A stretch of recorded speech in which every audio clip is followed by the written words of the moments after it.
tenemos un canal en YouTube, que es el Centro Socioambiental, y ahí vamos a estar subiendo tanto las sesiones del grupo de lectura, como también las sesiones de los encuentros en casa, que son las actividades que hacemos generalmente los días sábados, hablando un poco como de la pandemia y lo que está pasando en las diferentes como aristas relacionadas con la crisis global. Gracias, Caco. Yo ya estoy grabando, así que de ahí lo compartimos.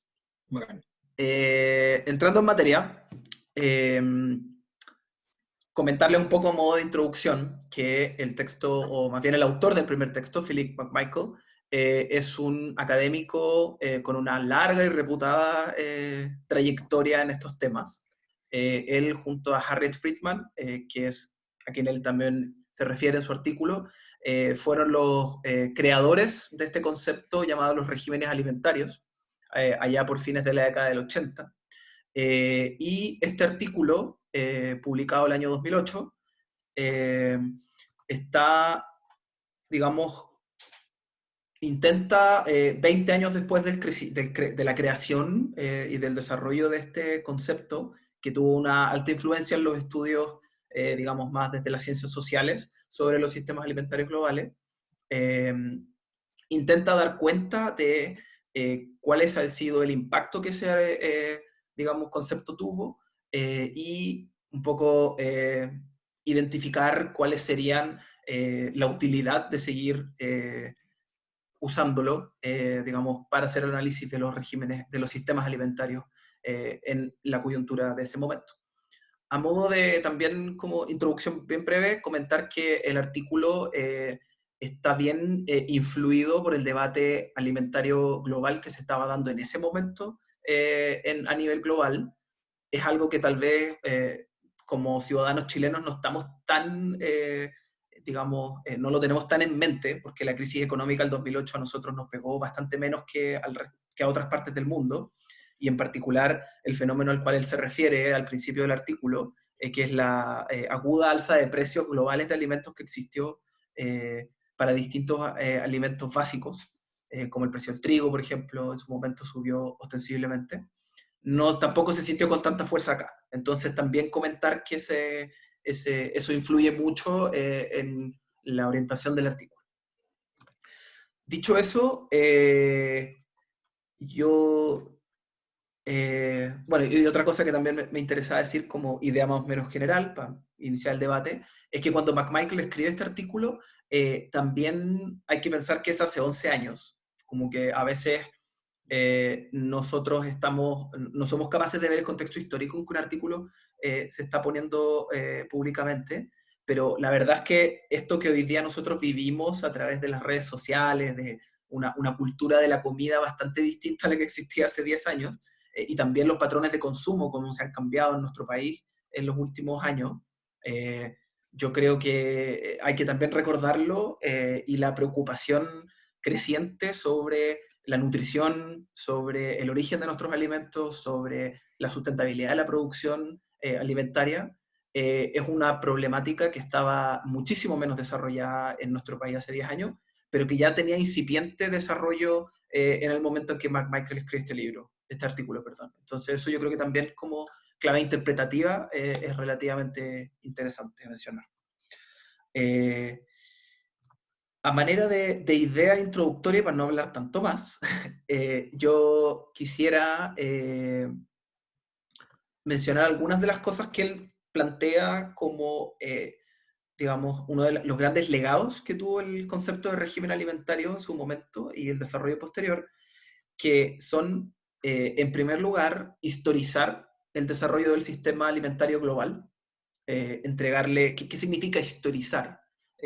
No significa hacer una cronología, sino que más bien significa entregarle una interpretación.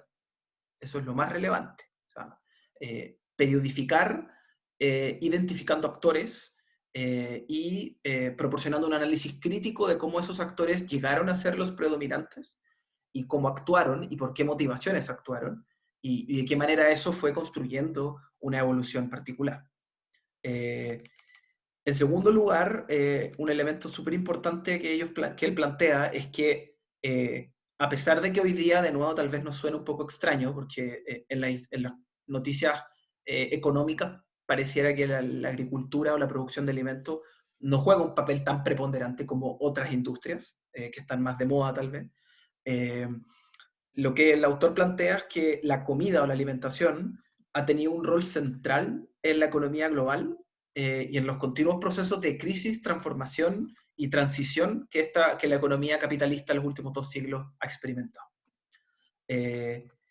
Y en tercer lugar, yo creo que es súper relevante ponerlo como elemento, es que el autor propone que una de las características, o un elemento dual que me interesa mucho destacar, es que la idea de régimen alimentario describe o está muy sujeta a lo que él designa como los procesos de acumulación de capital, y en segundo lugar, están muy relacionados con la geopolítica global, que la geopolítica tiene una relación, digamos, sincrónica con los procesos de acumulación, y en particular los procesos de acumulación en la economía alimentaria global han ido muy de la mano, se han influido mutuamente. Eso como notas introductorias, y me gustaría partir como provocando un poco, si es que alguien pudiera describir o dar una breve definición de qué es un régimen alimentario, según según el autor, digamos. Abro la palabra.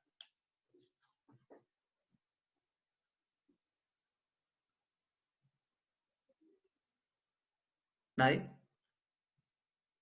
Yo puedo seguir hablando. Yo me voy a abstener para que la gente ya participe. Tengo los apuntes, las definiciones, todo, así que lo puedo... O quizás que entienden más allá del autor Claro. por régimen alimentario. O sea, no es una definición del libro lo que estábamos buscando.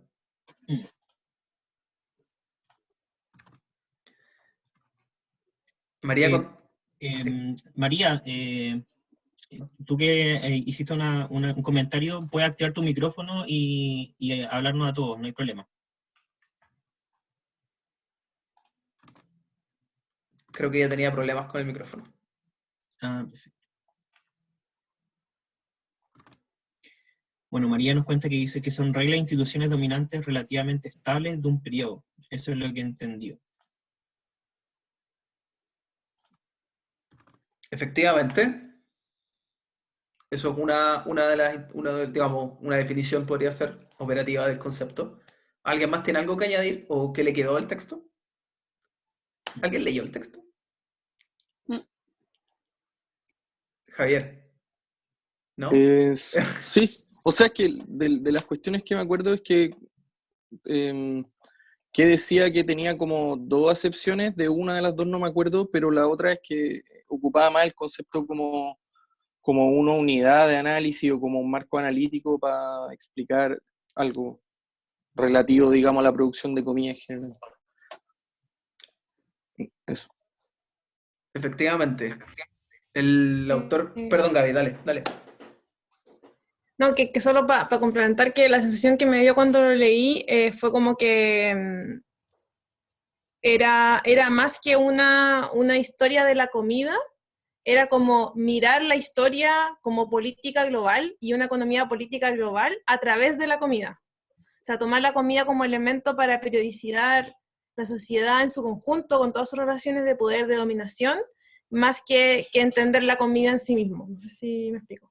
No sé, como que me recordó mucho como a todos estos análisis como neomarxistas de sistema mundo. Eso me quedó como relaciones entre ella, como eso. Pero esa es mi socióloga interna, probablemente. De todas maneras, hay harto de Wallerstein en esto, yo creo. Y el autor que él cita, Jason Moore, es como un destacado espécimen de esa escuela en los últimos años. Un poco contestando al Javier, como para complementar lo que tú señalabas, la otra acepción que él, digamos, no la dice tan explícitamente, es esta idea de que los regímenes alimentarios serían algo así como una periodificación, una historia de la comida, digamos. Y el autor lo que dice un poco es que él mismo se ha ido convenciendo, después de haber tirado esta idea, de que las cosas son un poquito más difusas. y que tal vez la utilidad mayor del concepto es, como bien tú dices, como un lente de análisis, más que tragarse este discurso como de que esta es la forma en que en que los sistemas alimentarios se desarrollaron. ¿Alguien más tiene algún comentario sobre esto u otra cosa? Sí, Estefanía. A mí me pareció muy interesante porque fue una manera, como él lo pone, lineal de contar la historia, y sí te permite ver cuáles son esos sistemas dominantes a nivel mundial, a nivel global. Entonces, por más que haya sido limitante o solo como un lente, sí reconoce que existen esos sistemas dominantes que se ve claro en el segundo documento. Entonces fueron una buena combinación leer ambos.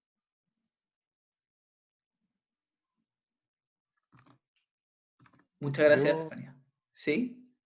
una consulta, como les dije, yo no me leí el texto, pero ahora lo estoy hojeando rápidamente. Y bueno, hace sentido un poco el mirar la producción de alimentos, al menos a mí me hace sentido como un elemento clave en la geopolítica, por bueno, razones que podemos profundizar. Tengo una pregunta bastante fondo, directa, que es, hojeando acá, veo que cuando define 3 regímenes, o al menos 3 regímenes en este caso, y una pregunta para aquellos que son más entendidos en este término en particular y en este autor es ¿por qué lo marca el inicio en 1870?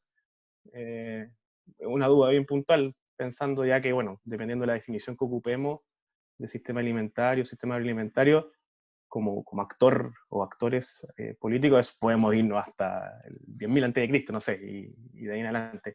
Esa consulta, si es que lo responde el autor o si alguno tiene una respuesta desde esa literatura. Gracias.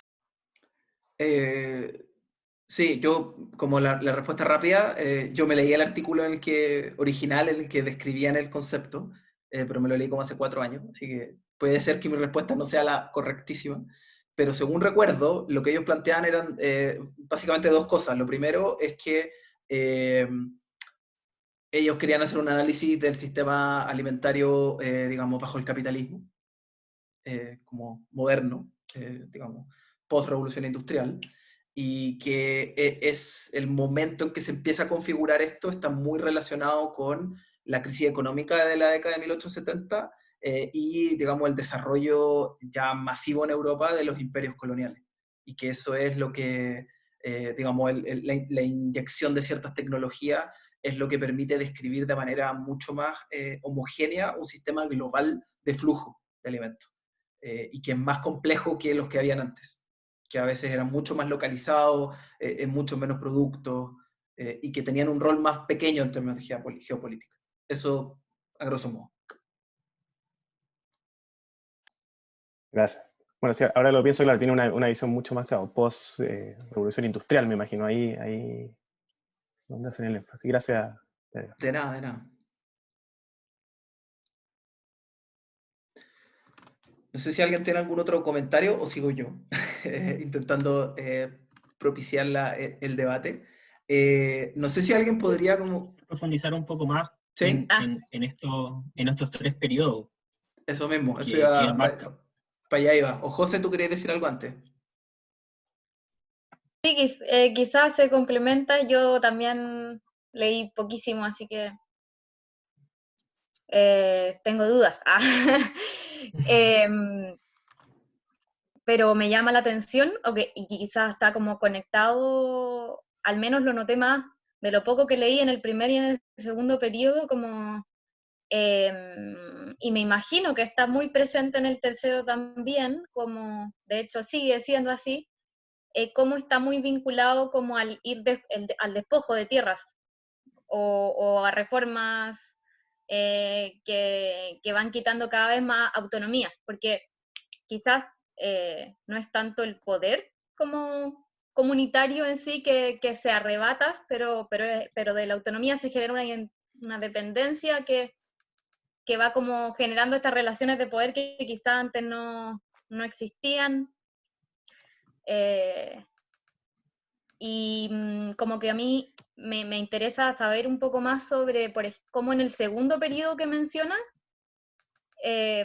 porque en el primero se dice que a través como de reformas agrícolas, pero en el segundo, lo estoy buscando, habla de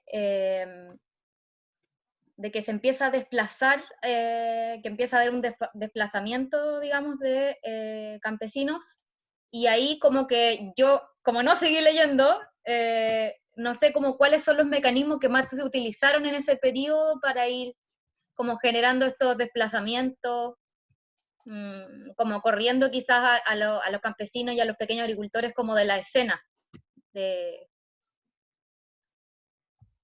algo así. Tengo esa duda. Sí, no sé si alguien podría intentar contestar. ¿No? Voy yo entonces. A ver, claro, lo primero es como tal vez corregir, entre comillas, que el Ya. tema de las reformas agrarias está más presente en el segundo régimen. Ah, Pero de nuevo, como señalaba antes, hay que intentar ver esto tal vez como menos cerrado, sino más bien como transiciones que son distintas en cada país. Y sobre lo que mencionas, varias ideas. Lo primero es que lo vamos a ver en la siguiente sesión, en la que vamos a meternos un poquito como en economía política más marxista, como de surgimiento del capitalismo. Quisimos partir hoy día porque queríamos hablar de sistemas alimentarios, como para tener un marco teórico, así como más básico. Pero vamos a partir un poquito con una economía política y ver el carácter central que tiene ese proceso de desplazamiento de campesinos en la creación del capitalismo moderno. Entonces eso es una constante. En general en el desarrollo del capitalismo, el desplazamiento de campesinos ha sido una constante, en distintos mecanismos. Y sobre eso en particular, yo creo que mencionar que hay el rol como geopolítico puede explicar bastante la manera en la cual eso funcionó y por qué en el primer régimen, que se caracteriza por la relación entre los imperios y las colonias, no fue necesario realizar procesos, por ejemplo, de reforma agraria, porque los países no tenían autonomía nacional normalmente, digamos, las naciones. No, los derechos de propiedad malamente se podían respetar en países que eran precapitalistas, derechamente, y que existían muchas relaciones, digamos, feudales de producción. Entonces, el desplazamiento se realiza de formas mucho más, exacto, acumulación original. Es el concepto.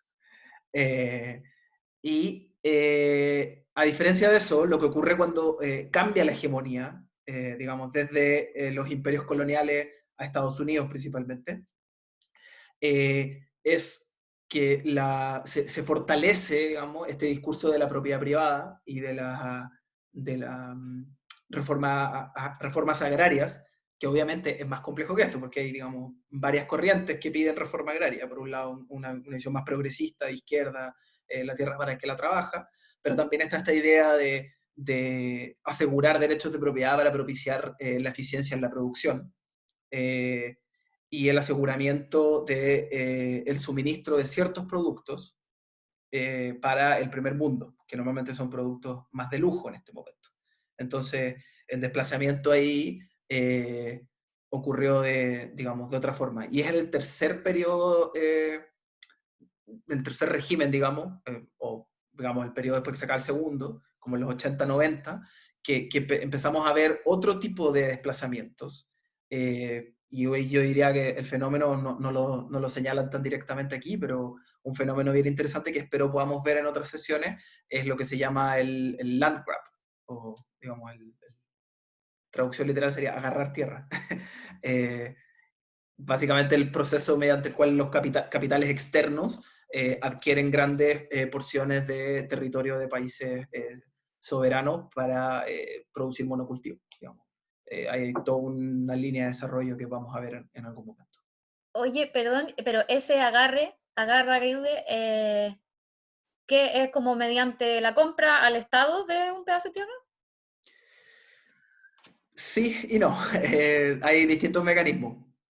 Si que a alguien le interesa, podemos centrar algo de esto. Igual hay bibliografía interesante, pero depende mucho del país. O sea, pero en general el fenómeno más estudiado es el caso de África, donde, por ejemplo, empresas estatales chinas están invirtiendo mucho dinero y comprando grandes cantidades de tierra.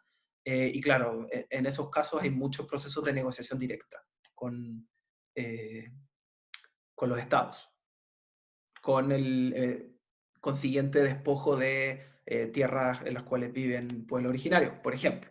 Es una generalización igual, digamos, es más complejo que eso, pero más o menos. No sé si alguien tiene alguna otra pregunta o comentario sobre la periodificación propiamente tal. ¿David?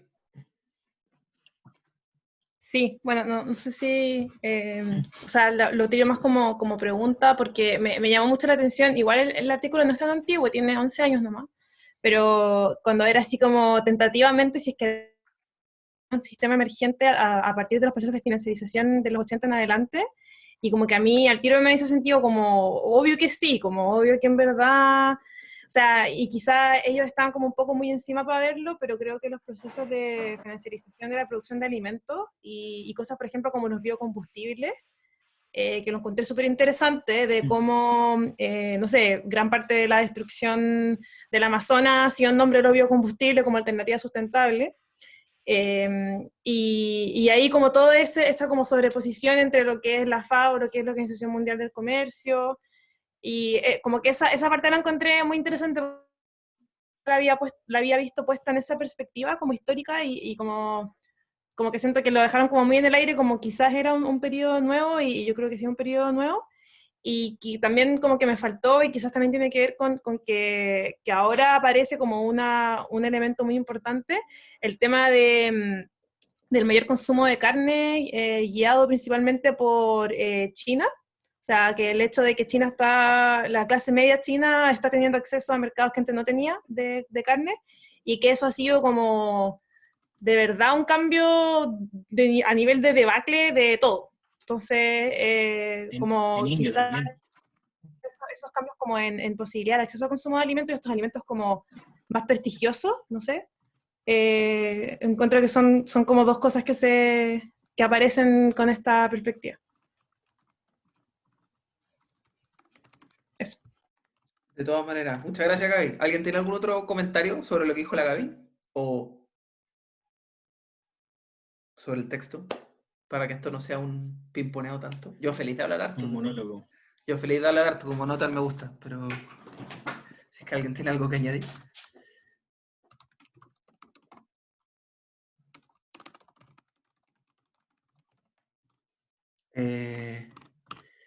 Sí, o sea, como estoy súper de acuerdo como de lo que señala ahí, que había algo, yo creo que aquí uno igual tiene que de nuevo analizar el texto en su contexto, y me da la impresión que, tanto que hemos hablado de geopolítica, el no casarse con un nuevo régimen alimentario tiene que ver más con la micropolítica, con la política académica. Y como que dos autores escribieron el concepto original y un autor hace esta, digamos, proyección o retrospectiva. Entonces, me imagino, y ahí él mismo destaca en el artículo cómo los dos han ido más o menos por posiciones un poco divergentes en esto. Como Harriet Friedman no se cree que hay que hacer un nuevo y McMichael sí. Entonces, yo creo que también va un poquito por ahí, como de la micropolítica académica. Y claro, tú señalas algo que es súper, súper relevante, que es cómo el momento actual del régimen alimentario se ha ido consagrando de manera súper, súper fuerte en la Organización Mundial del Comercio. Y cómo la Organización Mundial del Comercio, para los que les interese eso, hay como harta bibliografía igual, pero cómo la Organización Mundial del Comercio ha, digamos, de alguna manera estabilizado y como grabado un poco en piedra ciertas prácticas que caracterizaron al segundo régimen alimentario, en particular el tema de los subsidios de los países industrializados a sus productos, y cómo, digamos, la Organización Mundial del Comercio ha tenido un discurso de liberalización del intercambio de alimentos, que en la práctica no ha significado mucha mejora en muchos ámbitos para los países del tercer mundo. De nuevo, esto es con brocha gorda y hay caso a caso, pero es una realidad de que los países desarrollados siguen subsidiando enormemente sus productos agrarios, y que los países del tercer mundo están cada vez retrocediendo más esas herramientas. Oye, y hay preguntas justo en eso, como que no caché bien lo de el subsidio de excedentes, como a qué se refería, o de excedentes, sí. O sea, lo que pasa es que, como imagínate la década del 50, 60 y 70, incluso después de los 80, como un momento en el cual explota la aplicación de tecnología intensiva para la producción de alimentos.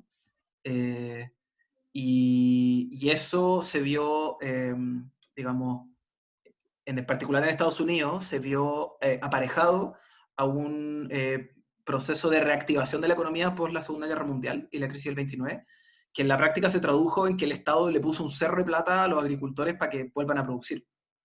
Y hubo un superávit de alimentos gigantesco que Estados Unidos utilizó como herramienta de política exterior. Digamos, entregando alimentos a precios muy, muy bajos a los países del tercer mundo, como en una lógica geopolítica de aportar. Y el consenso de los commodities está como por fuera de esto, es como posterior, como que ahí me confundí, no sabía si estaba dentro de la misma política. ¿El autor habla del consenso de los commodities en particular? Sí. Dice, a ver. Me perdí en eso.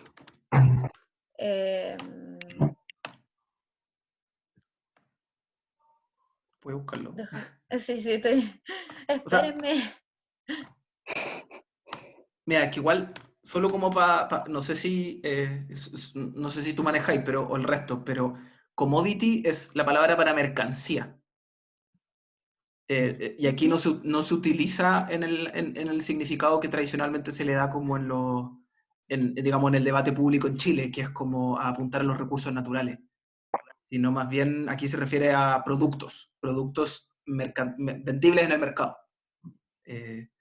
Ya. Puede ser Mira, que acá por eso dice, en la 143, en el primer párrafo, cuando estaba hablando de la cita de Friedman, dice, estos programas nacionales, a ver, these national programs, particularly at the outset of New Deal commodity programs.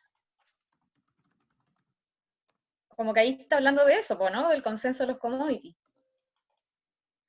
Y habla que eso, como que ahí que se generaron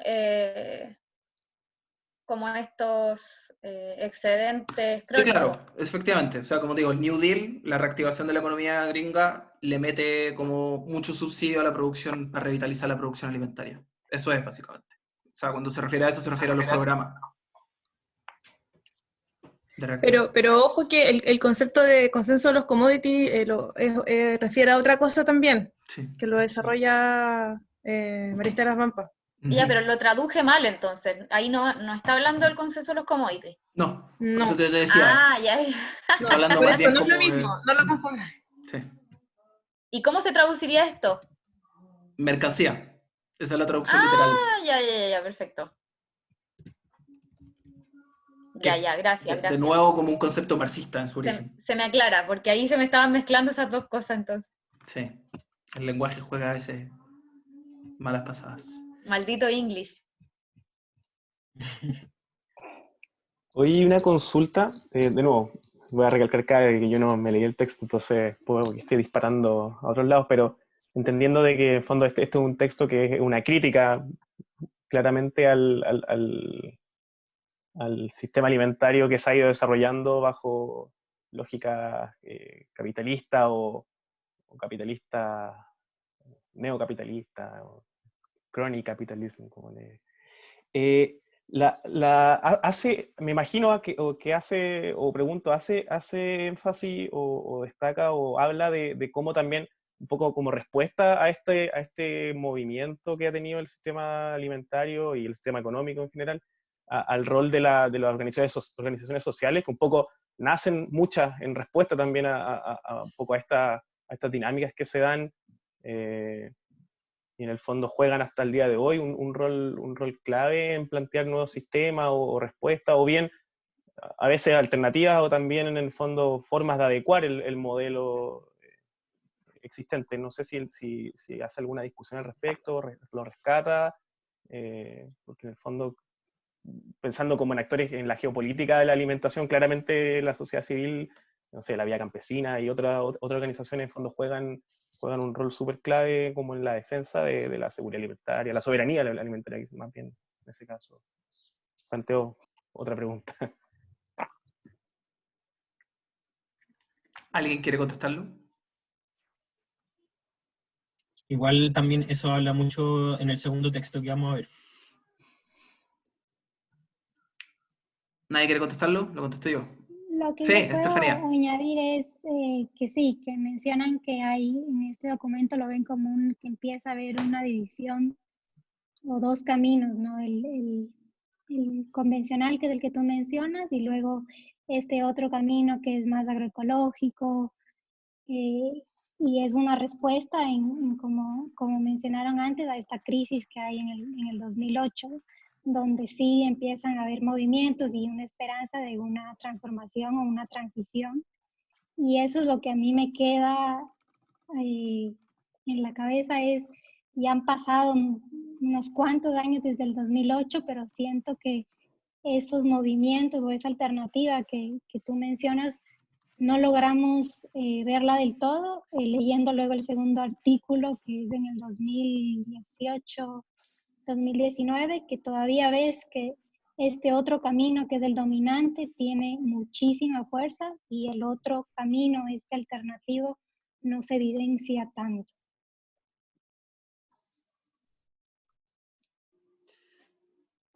Solo para meter un par de ideas ahí, efectivamente, el autor como que desarrolla que una de las características o elementos como nuevos de este nuevo régimen alimentario es la existencia de movimientos sociales que apuntan directamente a la transformación del sistema alimentario global.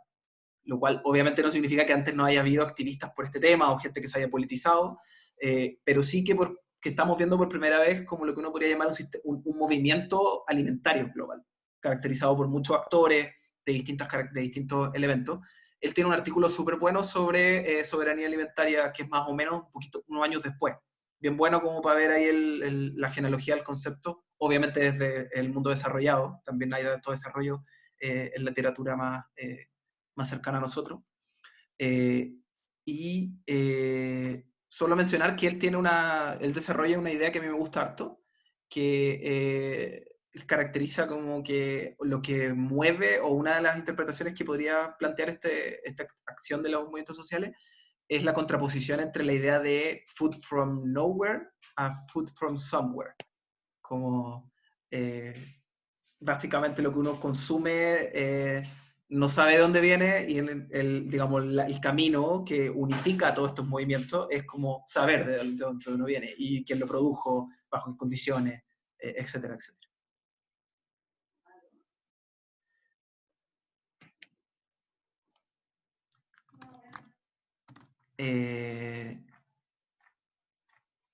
Para mencionar algunas otras cosas que a mí igual me llamaron, digamos, la atención, o como para proponerla al debate, tiene que ver con, digamos, las relaciones entre la nutrición y el desarrollo de los regímenes alimentarios. No sé si alguien pudo leer esa parte y qué le pareció, si tiene sentido, porque normalmente los debates como de nutrición, al menos en Chile, están como súper nacionalizados, como se piensa muy en términos que en Chile comemos pésimo, y como que esa es la idea, ¿no? Y no sé si es que alguien vio eso y qué opinión le merece. Perdón por chilenizar el debate, Estefanía, no era mi intención. Tal vez en Ecuador igual ocurre eso. Ese tema igual es interesante, voy a meter un poquito la cuchara, pero en torno a lo que planteé tú, Bebo, que más allá como de los límites nacionales, una cuestión como a nivel global, de que la nutrición o la calidad nutricional, que también tiene que ver con la seguridad alimentaria, está siendo fuertemente determinada por la gran industria alimentaria. Y ahí el autor sitúa algunos ejemplos. Pero la verdad es que los niveles hoy día de sobrenutrición en Chile, y no solamente en Chile, sino que en los países desarrollados, como también, por otra parte, en contraste, los niveles de hambruna en países menos desarrollados, dan cuenta de que quizás también el régimen alimentario, tal y cual como lo conocemos, nos está dando como abasto en cumplir su objetivo primordial, que es alimentar justamente a las personas, y alimentarlas no solamente en cantidad, en volumen, en producción, sino que también en calidad de su alimento, tanto en seguridad como nutricionalmente. También aportar no desde la lectura, pero como decía en alguna parte del texto, más bien hacia el principio, que esto como que empieza, como toda la evidencia, este tipo de evidencia empieza como a derribar la idea de que este modo de producción es para alimentar al mundo.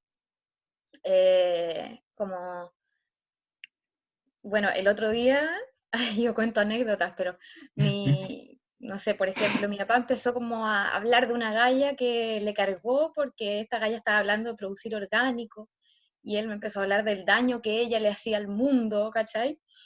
¿Por qué? Le decía yo.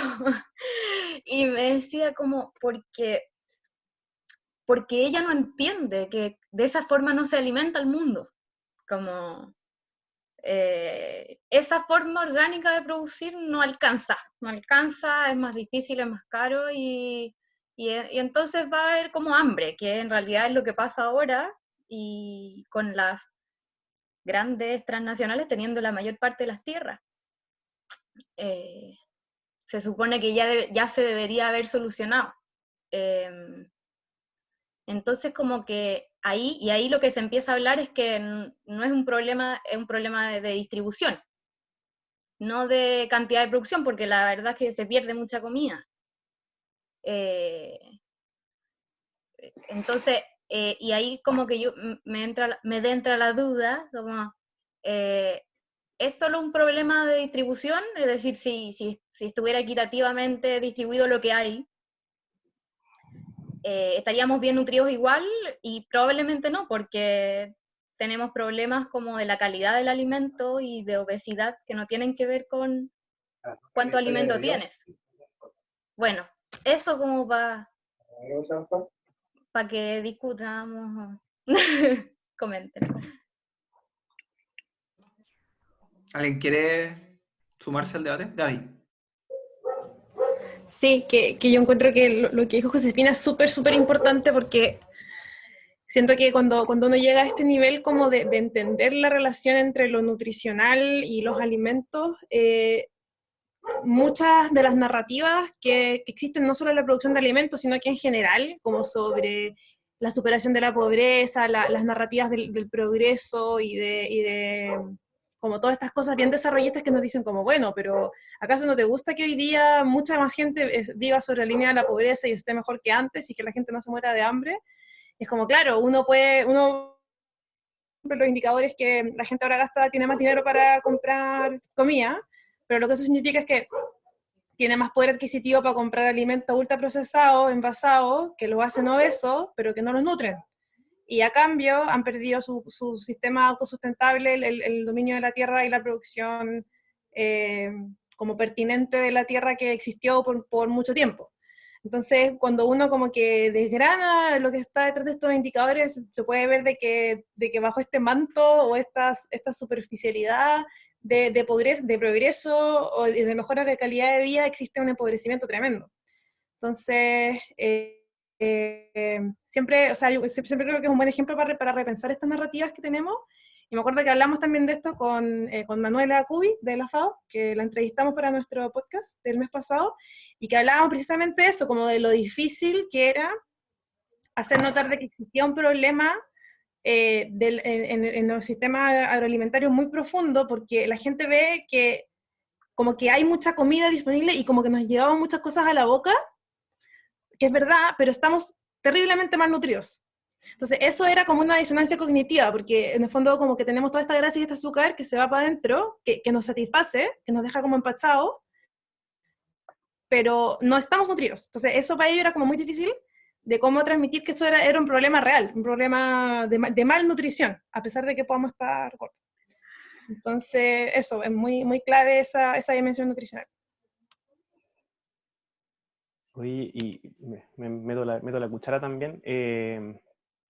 Bueno, los temas que mencionas efectivamente son temazos. Un poco con lo que partía el Caco, que no sé, me imagino que algo de eso también menciona el texto. Es como cómo pasamos de un mundo que gran parte de la historia de la humanidad ha sido sobre, chuta, cómo conseguir comida, y en el fondo que parte de la población y gran parte de la población tiene hambre o mucha muere de hambre, pasáis rápidamente a un mundo donde tenéis muy fácil acceso y disponibilidad, obviamente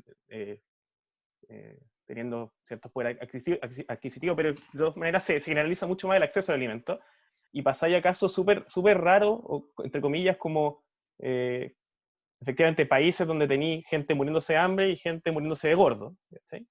Cuando tenéis eso, por un lado, en el mismo país está pasando. Y de hecho, como último estudio, o se ha reconocido últimamente también que una persona puede al mismo tiempo, en fondo, tener sobrepeso, perdón, último estudio, eso ya es bastante claro, tener sobrepeso, pero efectivamente estar con hambre de micronutrientes. Como en fondo, y eso es lo que se llama a nivel, en fondo, la doble carga, en fondo, la doble carga del hambre, que es cuando hay hambre y obesidad. Y efectivamente, claro, ese yo creo que es la gran deuda del sistema alimentario hoy en día, si lo analizamos, porque un poco la promesa era, como decían por ahí, en fondo, claro, alimentos para todos y que todos nos alimentemos, pero que efectivamente hoy día no pasa eso. Y claro, si uno hace un cálculo rápido, como que por ahí preguntaba Josefina, claro, en teoría te da, o sea, si tú sumáis calorías y las dividís por calorías producidas y las dividís por la población, te da más o menos el número. Todos deberían poder comer, pero bueno, dadas las dinámicas de producción, de distribución, de consumo, etcétera, no se da. Entonces la pregunta, bueno, y aparte se suma, claro, que muchas cosas que comemos que son de fácil acceso, como mencionaba Gabriela, llenas de azúcar y fondo, y también el Caco, y de fondo no nutrición, en fondo hace que uno esté comiendo, pero no cumpliendo el objetivo de la alimentación. Y ahí planteo una pregunta, ¿qué hacemos en el fondo? ¿Qué se hace? ¿Cachai? Y ahí en fondo para mí la respuesta es políticas públicas, así fuerte, pura y dura, ¿cachai? En el fondo regulación, así como se regulan otras tantas cosas, así como está prohibido el plomo, no sé, en la gasolina, chuta, el gobierno tiene que entrar, los gobiernos, y oye, puta, ¿sabéis que está prohibido el azúcar sobre este nivel? La gente se muere, o sea, se muere. Las enfermedades no transmisibles, obesidad, en fin, coronarias, todo eso, cuando la gente se está muriendo, pero claro, como que no juntamos las dos cosas, como que no juntamos el alimento, en el fondo, con salud y con agricultura, y no logramos ver no vemos el sistema alimentario. O sea, yo creo que esa es como la respuesta. No vemos el sistema alimentario, estamos desconectados, no sabemos de dónde viene la comida, un poco lo que mencionaba también tú, Pedro, food from somewhere, para nosotros es nowhere, o sea, para la mayoría de las personas la salida sale de nowhere, no sabemos de dónde viene. Entonces, lo planteo como una desesperanza, como que, ¿qué hacemos? ¿Cómo se hace? Hay luces, o sea, yo creo, para mí, por ejemplo, lo que se hace, esto por el lado como del consumo, ya que hablamos de nutrición, entonces para mí lo del etiquetado va en la dirección correcta, por ejemplo, ¿no? Pero creo que estáis como ya al final de la cadena, como, ya, dado que ya está todo mal, puta, dejémosle al consumidor que diga, ya, así que no quiere tanto de etiquetas, pero bueno, creo que va en la dirección correcta, pero también, claro, deberían haber políticas mucho más fuertes como atrás en la cadena. Pero sí, un temazo ese. Lo planteo. Yo también, agregando un poco como lo que dice el Pablo, y bueno, también como sumándome a lo que dice el texto, entender que como que hay que salirse un poco como de la barrera de leer los sistemas alimentarios como una simple cuestión productivista, como de producimos alimentos, y si producimos alimentos para toda la población, bien, y si no, bueno, algo tenemos que hacer. Sino entender que justamente el sistema o el régimen alimentario está muy determinado por la geopolítica. Hoy día, por ejemplo, cuando vemos países que sufren hambruna, como como países de África, Yemen, por ejemplo, uno de los países que tiene hoy día una hambruna terrible, mueren muchas personas día a día, también se deben a conflictos geopolíticos importantes, que muchas veces, pese a la ayuda humanitaria que se presta, pese a la distribución de alimentos que se entrega, las diferentes instituciones que hoy día existen en esos países no permiten de manera adecuada justamente una entrega satisfactoria de los alimentos. Como también las políticas internas que cada país pueda tener, las regulaciones que cada país pueda tener, permean justamente en la calidad y en la cantidad de alimentos que nosotros vamos a tener día a día. Y que creo que ese es justamente como el núcleo del asunto, propiamente tal, de salir como de esa mirada productivista, de si tenemos alimentos, nos vamos a alimentar, y no verlo más allá como del sistema propiamente tal.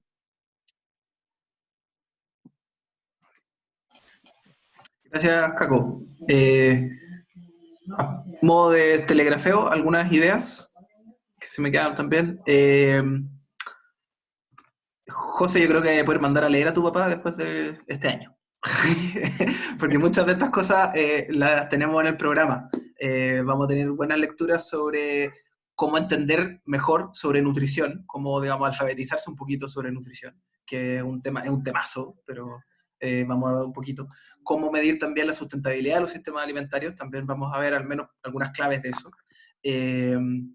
Y de antemano, como yo te digo, que esa afirmación de que sistemas de producción no tradicionales condenarían al mundo al hambre, están súper cuestionadas en la academia. Como que hay debate sobre eso. No es un tema pacífico en la academia en ningún caso. Así que eso podéis contestarle de ya. Solo dos cositas más. Lo primero sobre la ley de etiquetado, que me parece interesante, porque vamos a discutir después un poco sobre política pública y cómo esto se mete. Yo para mi tesis de magíster me metí a leer las discusiones parlamentarias sobre la ley de etiquetado. Y bien deprimente, porque como que yo sentía que los únicos que fueron a hablar, los únicos que hablaron de sustentabilidad en toda la discusión, fueron Chile Alimentos, que es como la multigremial de los alimentos. Yo busqué así cambio climático o algo, porque sentía que, digamos, un tema tan grande que hay que meterse. Nada.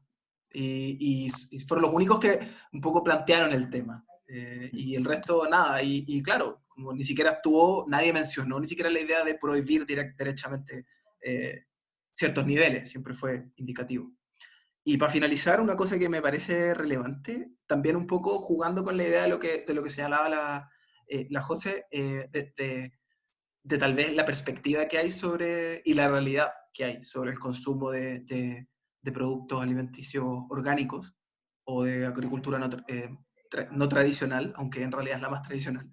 El autor en una parte señala en esta misma línea de que los regímenes alimentarios no son como algo estático ni tan fuerte, como que él dice que dos sistemas alimentarios complementarios dentro de un mismo régimen alimentario se han ido desarrollando en los últimos 20 o 30 años.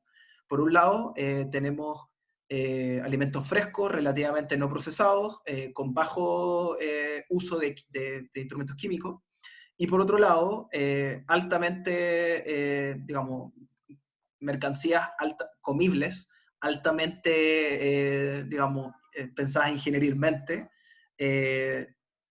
mediante ingredientes recombinados y desnaturalizados.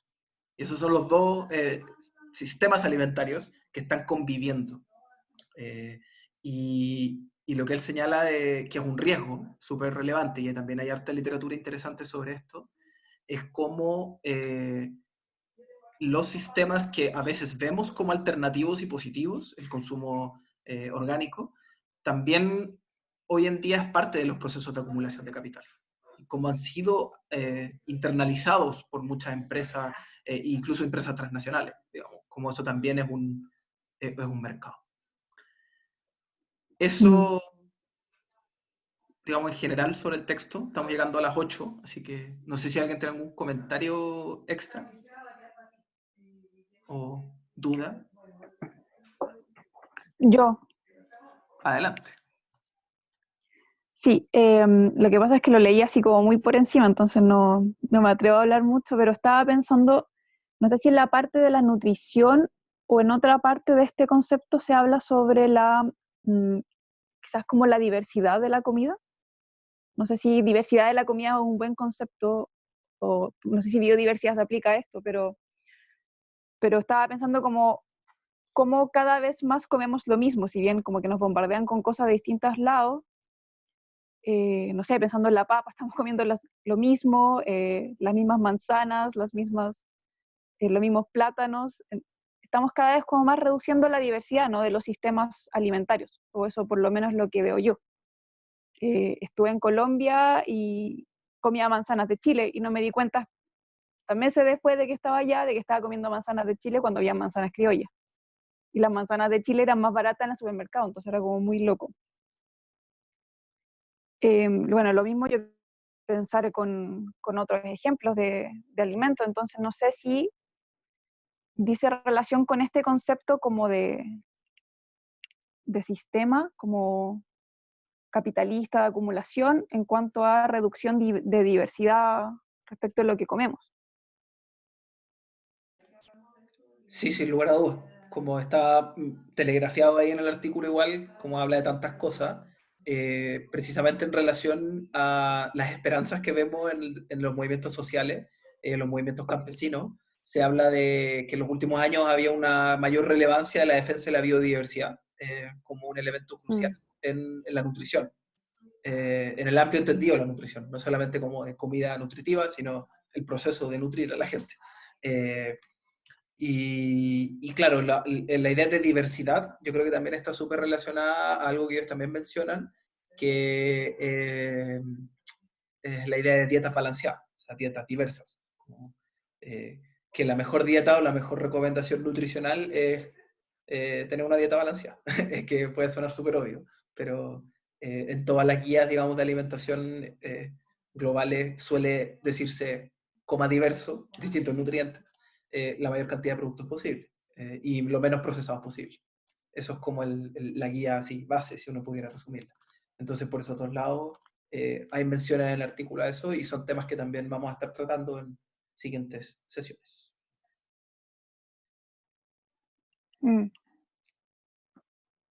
Perfecto. Me imagino que vamos a hablar también, cómo va a seguir preguntando de la propiedad sobre la comida, pero sí, sobre la comida o por lo menos sobre las semillas, porque me imagino que también tiene mucha relación con este concepto.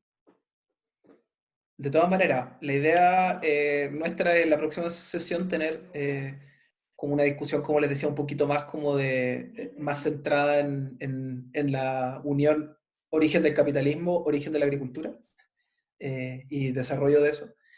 Y para después entrarnos un poquito más en el caso chileno.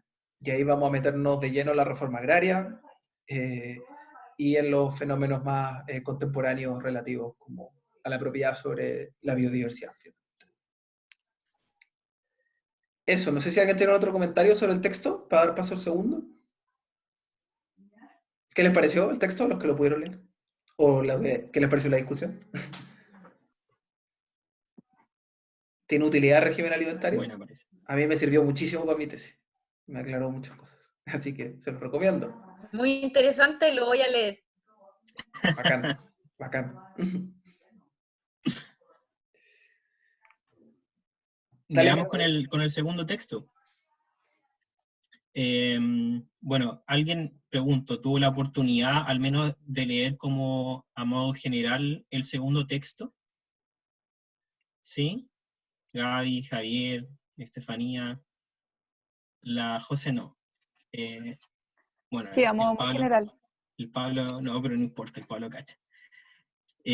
Bueno, al igual como lo hizo Bebo, un poco como hablar de los autores, la verdad es que este texto, que trata un poco sobre la caracterización de los sistemas alimentarios, con un foco especial que tiene un caso, ejemplo, acá en Chile, es tratado por diferentes autores, son cerca de 1, 2, 3, 4, 5, 6, casi 8 autores, donde el principal es Daniel Gaitán. Él es un profesor de la Universidad de Wageningen en Holanda, y ha hecho diferentes publicaciones, es bien joven la verdad, con relación a los sistemas alimentarios y el uso de los recursos naturales. Pero la verdad que como contexto histórico no hay mucha información sobre él. Sin embargo, dentro de los autores también aparece Carlos Huenchuleo. Él es ingeniero agrónomo de la Universidad de Talca, hoy día profesor de la Universidad Católica de Valparaíso, y él también ha hecho diferentes estudios respecto al uso de los recursos naturales, principalmente el agua, semillas, la vida campesina también, en diferentes como aristas de la agricultura más local. Y hoy día, un poco, toda esta gama de autores, lo que tratan de proponer es cómo hoy día se caracterizan o en qué consisten los sistemas alimentarios, que es un poco como la revisión que hacen en general. Y planteando como una inquietud que la verdad parece como bien simple, pero muchas veces no le tomamos como el peso. Es cuán complejos son los sistemas alimentarios, y entender que hoy día no existe solamente un sistema alimentario, sino que existen diversos sistemas alimentarios. Y ahí plantea diferentes características o atributos que podrían tener estos sistemas alimentarios, y que los contextualiza principalmente en un ejemplo en torno a los sistemas alimentarios vegetales de hortaliza en Chile.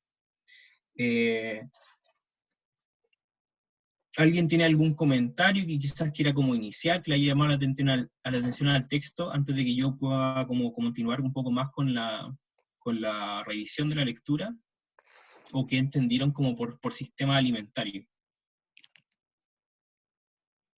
Yo en verdad tenía una duda más puntual, y si es que existe como en algún documento el acceso como a la sistematización de la investigación que se hizo, más allá de las tablas y los cuadros que aparecen, que me parecieron interesantes. Igual me costaron entenderlos porque tienen como muchas flechas y unos signos matemáticos que yo derechamente no manejo, digamos, pero me parece que, no sé, en las entrevistas que hicieron también o en cómo fueron accediendo a los datos, puede haber también información interesante para complementar lo que sale.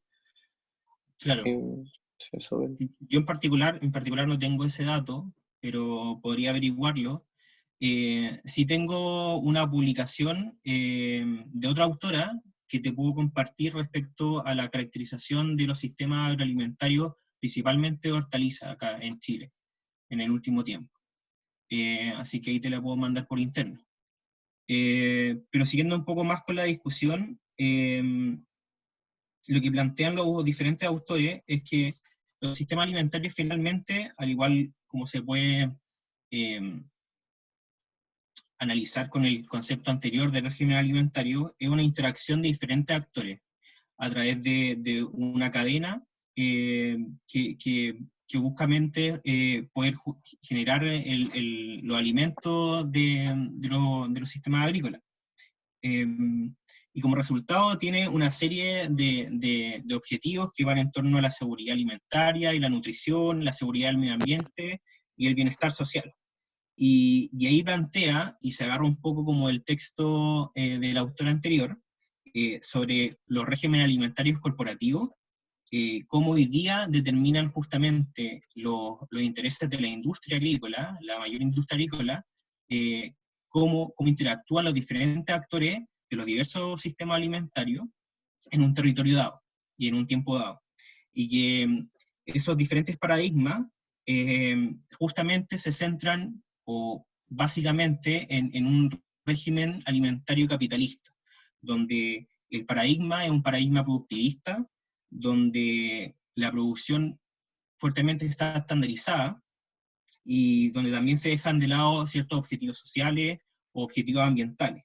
Y que, como lo discutíamos en el texto anterior, hoy día se ha puesto en duda la eficiencia justamente de ese sistema, porque vemos que las cifras de malnutrición o sobrenutrición son muy altas en todo el mundo, y que este sistema que por mucho tiempo ha sido defendido, probablemente no sea el sistema que nosotros busquemos o necesitemos para justamente sostener una alimentación a nivel global. Y ahí plantea diferentes alternativas entre lo que se puede conocer como qué han hecho hoy día los académicos, los científicos, para proponer como una alternativa a esto, una alternativa a este sistema predominante que hoy día está marcando las reglas del juego, y que pueden ser alternativas quizás más sostenibles o con una inclusión social mayor al sistema que hoy día tenemos. No sé si alguien como puede decirme cuáles son como las características de estos sistemas, que son quizás como más alternativos, los que él marcaba como patrones más comunes de estos sistemas.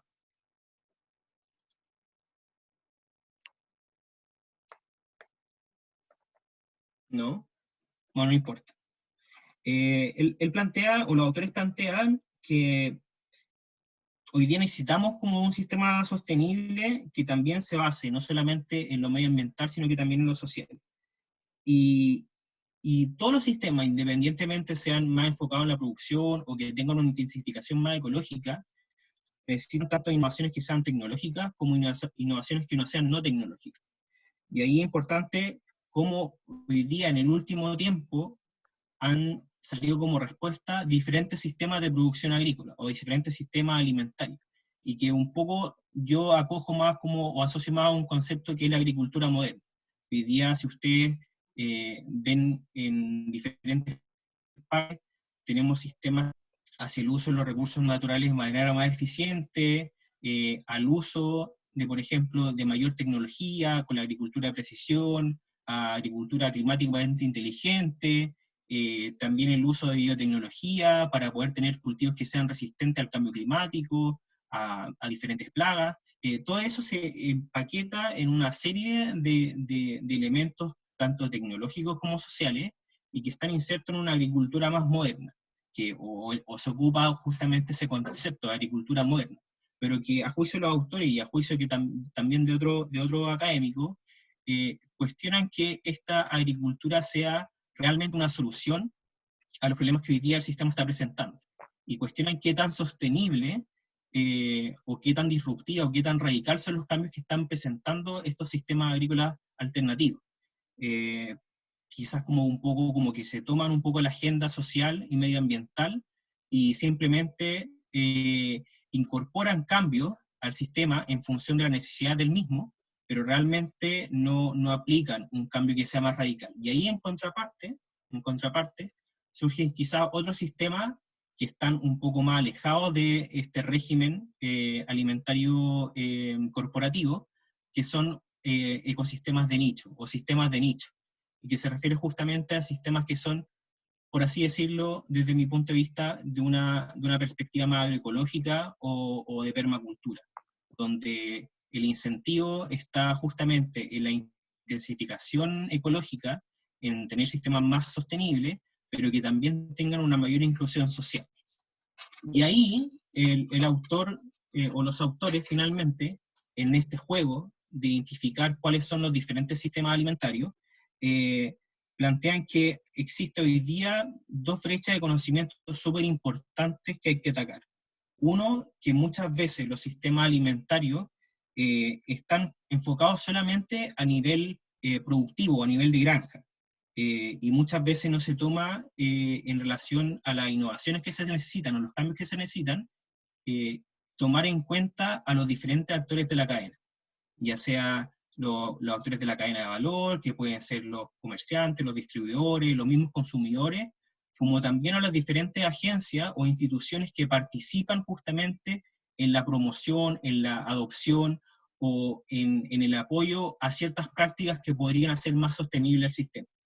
Y que por otra parte, también en esta búsqueda de sistemas alternativos, muchas veces nos centramos en proyectos muy de nicho, muy en relación a cuál es el efecto de un determinado sistema orgánico o un determinado sistema agroecológico, cuáles son los impactos que podría tener, pero no vemos, por ejemplo, las posibilidades que estos mismos sistemas podrían tener al interconectarse, quizás con otros sistemas medianamente sostenibles o no tan sostenibles, y ver qué oportunidades podrían presentar esos sistemas, o la adopción de ciertas prácticas sostenibles en esos sistemas, en quizás como producciones de una sostenibilidad más intermedia, o de una intensificación agroecológica más intermedia.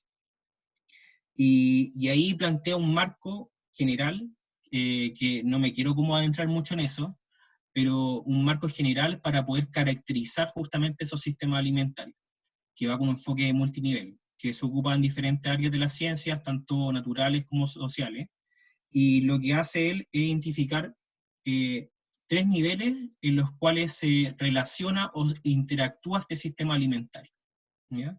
Que no sé si alguien los pudo identificar o les quedó más claro cómo el enfoque multinivel, como lo plantearon los autores, si les queda alguna duda o si lo pudieron entender de buena forma. Ahí tiro como la pregunta también. Yo no. ¿No? Básicamente, él distingue 3 niveles dentro de una configuración del sistema alimentario, indistintamente de los componentes que ya lo vamos a ver.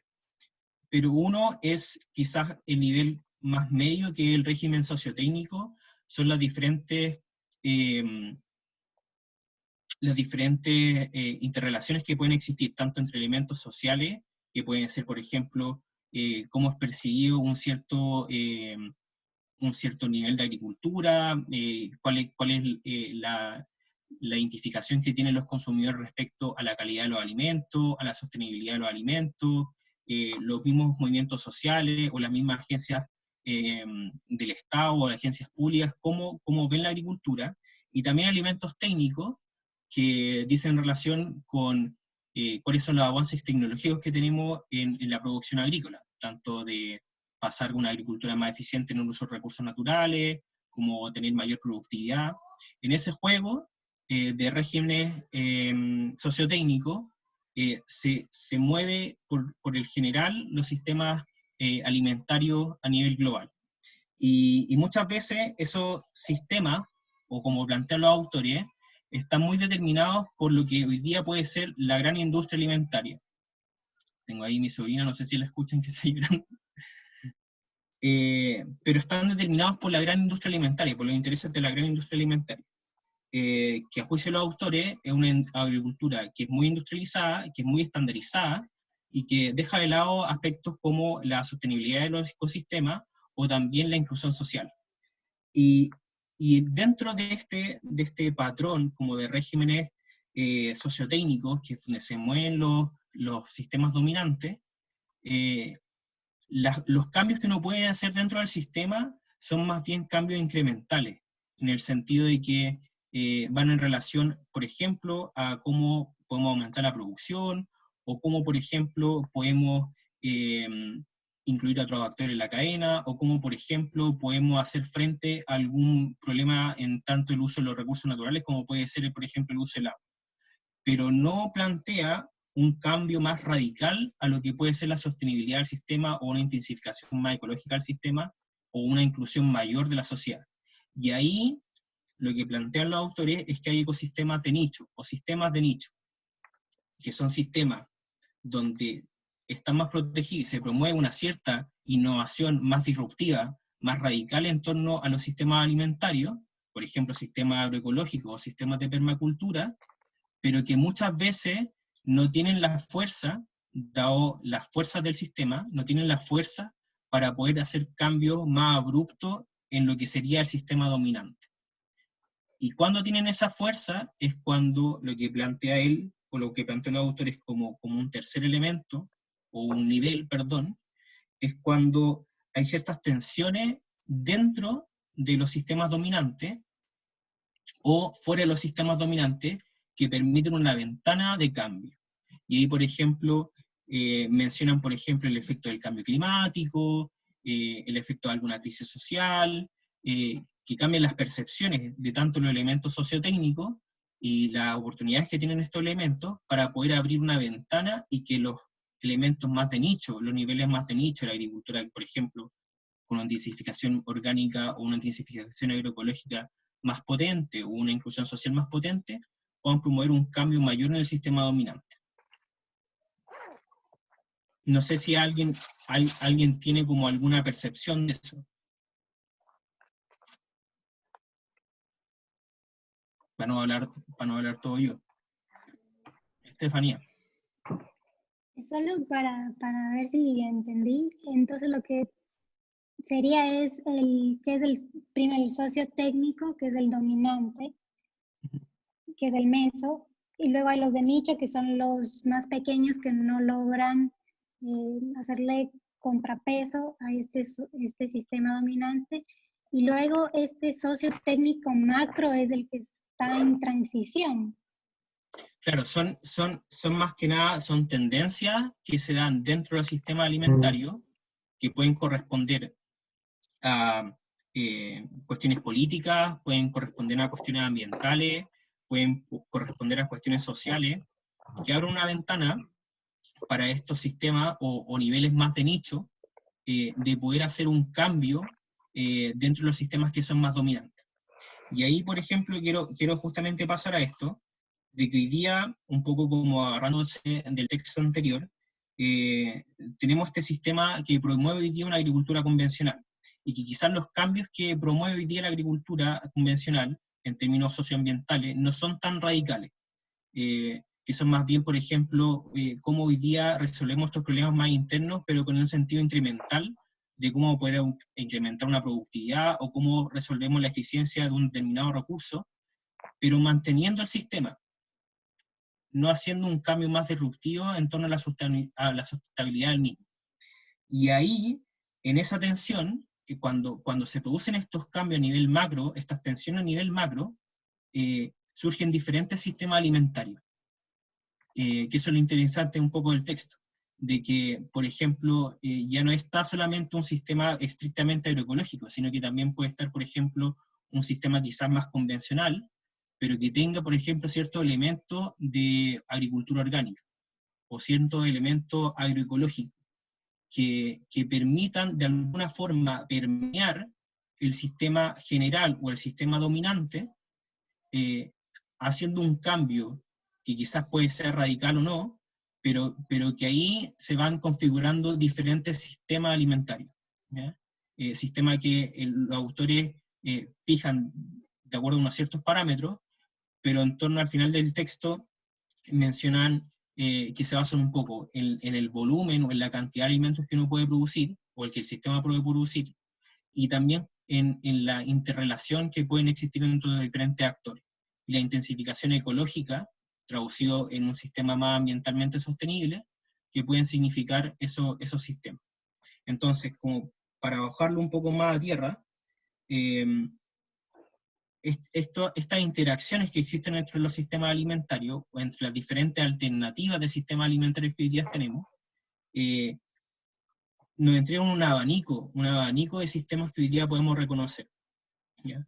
Que van desde los sistemas que quizás tienen una intensificación ecológica menor, que tienen una alta demanda, por ejemplo, de pesticidas agroindustriales, que tienen un alto daño al medio ambiente, y que tienen también una inclusión social baja, versus otros sistemas que quizás tienen una intensificación ecológica mayor, que persiguen un objetivo social mayor, pero que quizás, por ejemplo, tengan una productividad menor, o tengan un rédito económico menor que los sistemas convencionales que estamos acostumbrados a ver.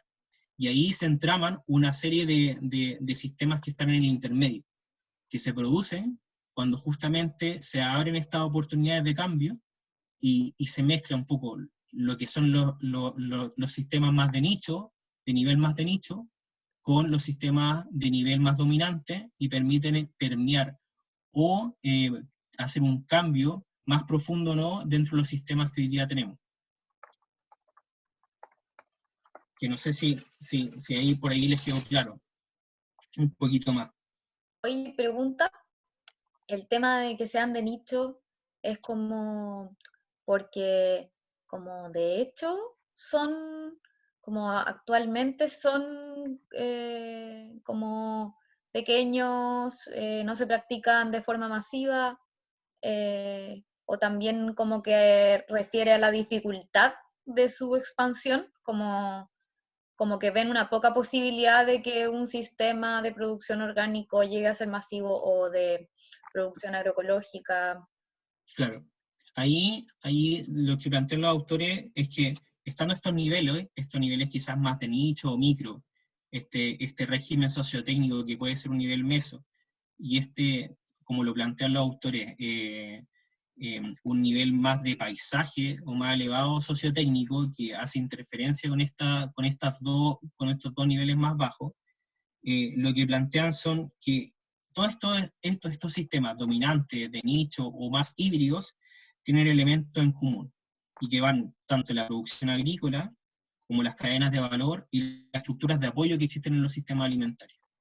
Y dependiendo de la configuración de esos tres elementos, un sistema puede ser más dominante o un sistema puede ser más de nicho. Y ahí, todo eso, por ejemplo, la producción agrícola, que es uno de los elementos que menciona, va justamente relacionado a nivel como más de producción, a nivel de granja, cuáles son las transformaciones que se hacen en la tierra o en el capital para producir alimentos. Las cadenas de valor, que es el segundo elemento de los sistemas alimentarios, van en relación a cuáles son los actores que influyen en llevar el alimento o el producto propiamente tal a los consumidores, incluyendo a los mismos consumidores.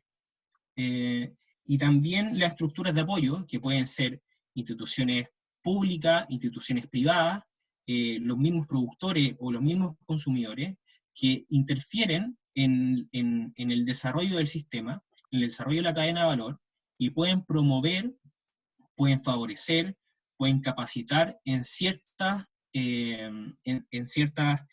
o influenciar en determinados elementos, tanto económicos como productivos, lo que son el desarrollo de los sistemas alimentarios. Y ahí, según esa configuración, se van dando diferentes entramados que pueden permitir una agricultura más de nicho o una agricultura más dominante. Evidentemente, y ahí quizás como contrastándolo con el texto anterior, la agricultura hoy día dominante tiene una gran influencia o un gran poder, dado la acumulación de capital que tiene. Y cómo esa agricultura dominante justamente ha permeado hoy día las decisiones de política pública, de cuáles son los alimentos que hoy día nosotros consumimos, de la calidad de alimentos que hoy día consumimos, de la estandarización de los alimentos que hoy día tenemos, y que incluso permean en los agricultores más pequeños. Y un poco los agricultores más pequeños están determinados un poco por la gran industria a qué producir y qué no producir, a qué fertilizante usar y qué no utilizar. Y cómo los agricultores más pequeños, que quizás tienen menores estructuras de apoyo, menor acceso, por ejemplo, a crédito, a financiamiento, o también conocimiento técnico, o incluso la misma interrelación entre los mismos productores, entre las cadenas de valor, también produce que sean agriculturas más de nicho, que no tengan tanta cabida dentro de los grandes sistemas alimentarios, porque no tienen esa articulación o ese apoyo necesario dentro de las estructuras de soporte, o las mismas cadenas de valor. Por dar ciertas impresiones. No sé si te quedó más claro ahí. Perdón. Dale, Pablo.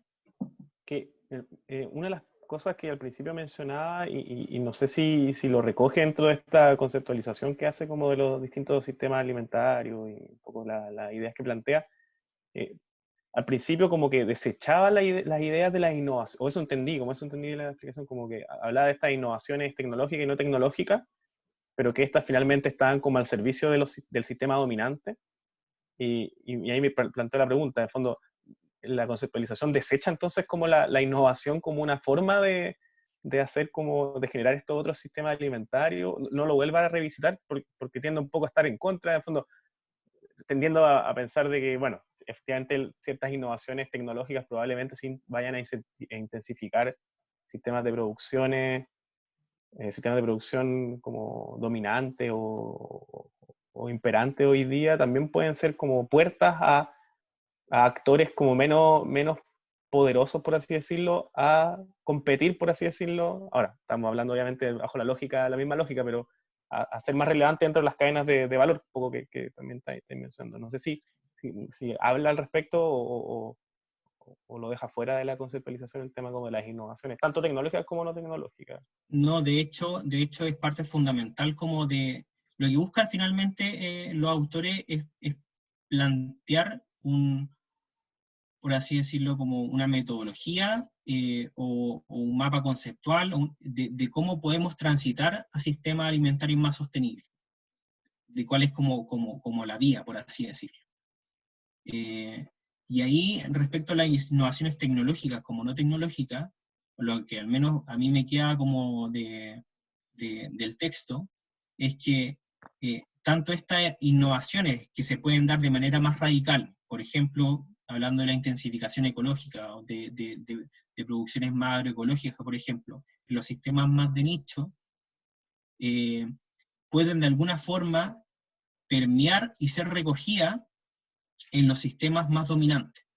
Por ejemplo, si bien los sistemas hoy día de producción orgánica, por ejemplo los de producción orgánica que incluso hoy día se pueden entender también como parte de los sistemas dominantes, donde se producen alimentos orgánicos certificados, con una cierta intensificación agrícola, hoy día, pese a que no son como elementos o sistemas más disruptivos o más radicales en su manera de hacer agricultura, sí permiten la posibilidad de un cambio dentro de los sistemas dominantes, recogiendo justamente esas innovaciones tecnológicas.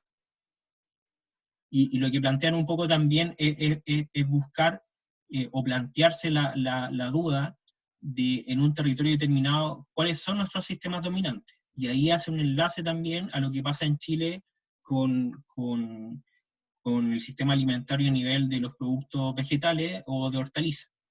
Y en el caso de la lechuga, hace un ejemplo entre la producción con pesticida y sin pesticida. Y uno de los ejemplos bien claros, que no sé si alguien leyó esa parte, pero plantea que hay 5 sistemas que él reconoce en Chile, a partir de los sistemas agroalimentarios en torno a la producción de hortalizas.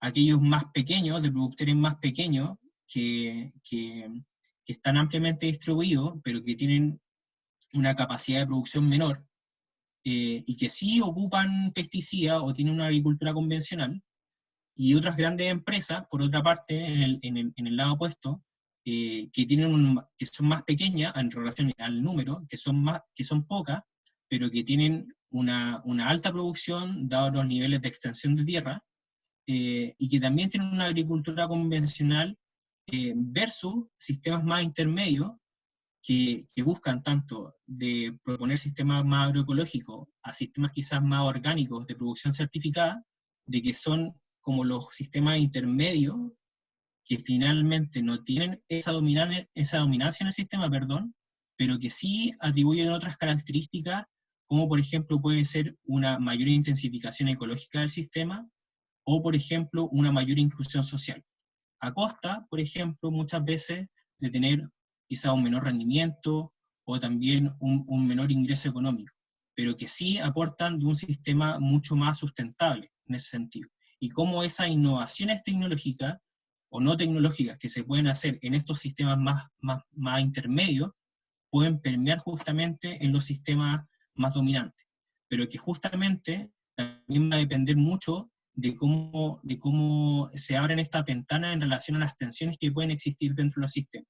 Por ejemplo, hoy día cuando tenemos el tema del cambio climático, o por ejemplo, cuando hablamos hoy día nosotros de la alimentación más sostenible, la misma preocupación de los consumidores de consumir alimentos más orgánicos, libres de pesticidas, que tengan una mayor calidad nutricional, eso también permea en la industria a nivel macro, y determina que tomen ciertas o adopten ciertas tecnologías que puedan justamente influenciar en el sistema.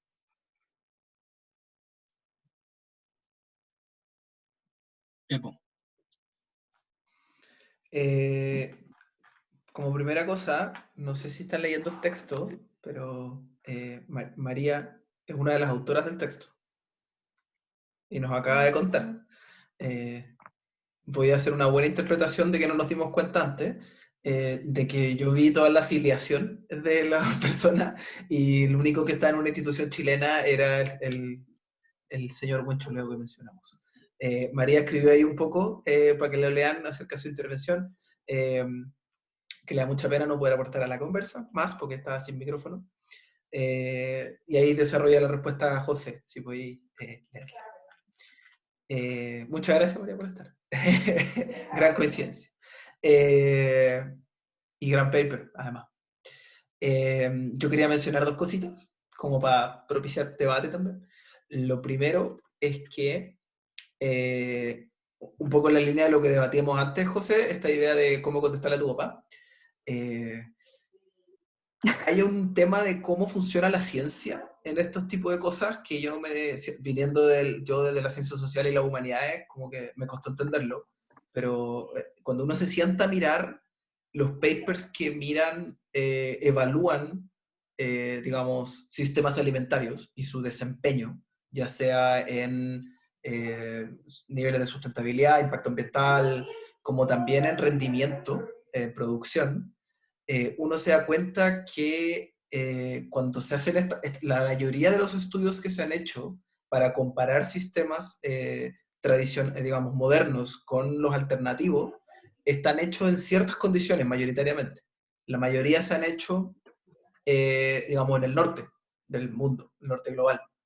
Y eso evidentemente, digamos, tiene un sesgo por sí mismo, en términos de los ambientes, de los ecosistemas que están ahí en funcionamiento, y digamos los sistemas políticos, culturales y económicos que rodean eso. Y en segundo lugar, más allá de la necesidad, aquí no estoy abogando por decisiones públicas o procesos políticos sin basarse en ciencia, pero también hay que saber qué pedirle a la ciencia. Yo no puede pedirle a la ciencia que te diga cuál va a ser el impacto ambiental, o sea, puede hacerlo, pero digamos, eso va a depender del modelo que uno pueda construir, de si es que eso no es universalizable, digamos, la producción de alimentos. O sea, frases como no se puede alimentar al mundo, está con un sistema de producción orgánica, está mediado por un modelo, por una, digamos, inputs que uno le pone a un modelo, es que son variables. Entonces, yo creo que no se puede responder científicamente esa pregunta por sí misma. Uno tiene que ver como el detalle. Y lo segundo que quería como tirar para el debate es, y que con el Caco lo conversábamos cuando preparábamos la sesión, es que queríamos meter, antes de meternos más en el análisis como político específico del sistema alimentario chileno y la historia y todo, queríamos proponer el concepto del sistema alimentario para poder entregar esta idea de lo complejos que son los sistemas y intentar, a pesar de que nos vamos a centrar mucho en la producción de alimentos, intentar enfocar más desde fuera y ver que los sistemas alimentarios incluyen una enorme gama de actividades. Y como ejercicio, preguntarles, como, ¿cuántos de ustedes, o sea, de lo que comieron hoy día, como, ¿saben de dónde vienen los alimentos que comieron? ¿Saben quiénes son los dueños de las empresas que los produjeron? Como duda nomás. Y si es que alguien pudiera, no sé, pues yo no sé si lo mencionamos el otro día, pero una de las cosas que a mí me voló en la mente cuando estaba escribiendo mi tesis de magíster es que una enorme cantidad de legumbres de las que se consumen en Chile no son producidas en Chile, son producidas mayoritariamente en Canadá. Y eso a mí me voló la mente, no sé si ustedes lo sabían, pero y así hay muchos otros productos, digamos. Entonces, no sé, para que le den la vuelta y si es que alguien quiere compartir a partir de esa interpelación. Yo sé de dónde viene mi zapallo que comí hoy día. ¿Sirve? Sí. Encontré una página que se llama Huertas Adeo, a propósito de la interpelación, que vende productos agroecológicos producidos por campesinos, por mujeres campesinas, según he visto yo en la página, y se puede comprar a pedido. Llega en una cajita bien bonita, así como de cartón, bien sencillita, y desde zapallo, sí, puras cosas de temporada. Papas, ¿qué más me ha llegado? Acelga, cale, que no me gustó mucho, pero bueno, venía en la caja, cosas así que hoy día justo mi mamá hizo cazuela y yo comí zapallo de mi cajita. Pero no tenía idea que los vegetales venían en general de Canadá. A eso ya Las legumbres, vuela la mente. las legumbres. Ah, las legumbres. Sí. Depende del año de dónde vienen, pero hay años en que, no sé, el 80% de los garbanzos comidos en Chile vienen de Canadá. Son una locura. Hola, Hola. chiquillos, chiquillas. Yo quería compartir que eh, en cuanto a de dónde vienen los alimentos, em, cada vez se están dando más las cooperativas de alimentos. Y yo creo que ese es un método práctico de llevar a la práctica como tu consumo y tu práctica alimenticia, que está muy a la mano de todos ahora. Y encuentro que como, bueno, trabaja, o sea, está ahí muy metido en el desarrollo local. Podéis tener, nosotros estamos armando una cooperativa de alimentos que se mueve en la Villa Frey, Pedro, sí, me acordé de ti. Pero nada, en el fondo como hay un rollo de empezar a comunicarte entre tus vecinos, primero eso, después decir, bueno, qué queremos comer y dónde queremos agarrar los alimentos, y trato justo con los agricultores, y ahí va empezando como un juego que puede empezar muy chiquitito, pero después te estás dando cuenta que hay muchas cooperativas de alimentos, y hay mucha gente que se está alimentando solamente con cooperativas. Eso. Sí, yo igual, o sea, iba a decir algo más o menos lo mismo, pues, como en la línea de el desarrollo de las cooperativas de alimentos y abastecimiento, que es una buena forma también como de hacer una mirada política a esta cuestión en el sentido de colectivizar el consumo. Si una de las cuestiones como más centrales del neoliberalismo es como que el acceso a los bienes, la felicidad y todas esas preguntas como más elementales, está puesto como una cuestión mucho más individualista, y colectivizar el consumo es una buena forma como de subvertir esta lógica y qué sé yo. Y en ese mismo sentido también, y quizás ya es como, quizás me estoy yendo en la rama, pues, pero pensaba como que en ese mismo sentido, al individualizar el consumo y caer como en esta lógica de sálvese quien pueda, digamos, también es mucho más fácil caer en el facilismo como de hacer la crítica como a, no sé, porque el gobierno tiene la culpa, quizás como, o las grandes instituciones tienen la culpa, en el sentido como de, no solo pasa por cómo se elaboran las políticas de distribución, las políticas de producción y qué sé yo, sino también por cómo nos organizamos también para abastecernos. Eso. Amén, hermano. O sea, sí, también entendiendo, obvio, como la complejidad de cómo está dado la distribución de alimentos a lo largo del mundo también. No es como que uno igual produciendo orgánicamente y en la casa y comprando a productores locales no se puede abastecer 100%, no sé, por el arroz, los garbanzos, lo que decías tú, como hay alimentos que a veces no vamos a poder conocer de dónde, o sea, o quizás sí, pero no es como que no podemos lograr esa producción a gran escala como solo organizándonos en cooperativas. Igual yo creo que en ese caso, como que nosotros deberíamos comer quinoa y amaranto y no arroz. Y entonces, si uno sigue la lógica de comer como los alimentos locales, mucho más fácil darte cuenta de dónde viene y poder como, en verdad la gestión territorial de los alimentos sería más fácil si fuera territorial. Gaby, dale. Puedo agregar solo un comentario, que empecé a pensar en las cosas que comí hoy día y intento comer todo de acá porque en verdad como que Chiloé tiene de sobra. Y siempre intento comprar las lechugas de acá de la zona que son las mejores, pero hoy día no había, tuve que comprar una que venía de afuera.